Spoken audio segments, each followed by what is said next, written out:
Hi everyone! Today I'm gonna show you how to make your own sourdough starter at home. Just flour and water, fermented by natural wild yeast and bacteria. It's what gives sourdough rise in the bread and also unique flavor without using yeast. You just have to mix equal parts of flour and water in a clean jar.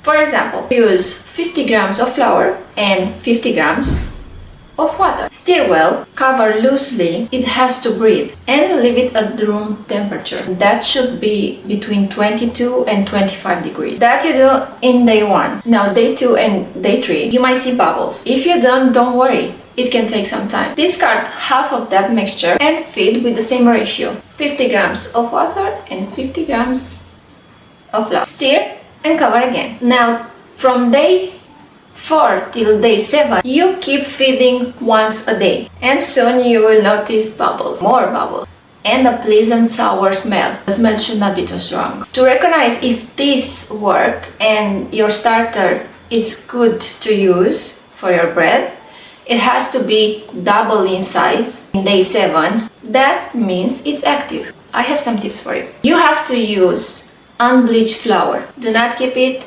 next to the window where it's too much cold air, or if your aircon is on in the house, you can keep it there, not in there. The water has to be chlorine free. Now if your starter isn't very active, you have to switch for whole wheat for a few days, for a few feedings. And always use a clean jar and a clean spoon.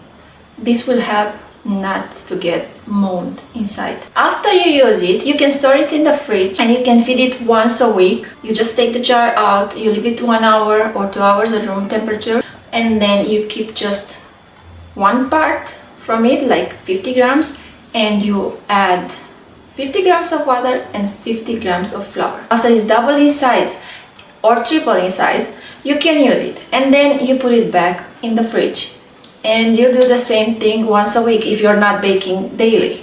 I hope this video helps you and all the steps that I made. Happy baking, and subscribe if you like, and like.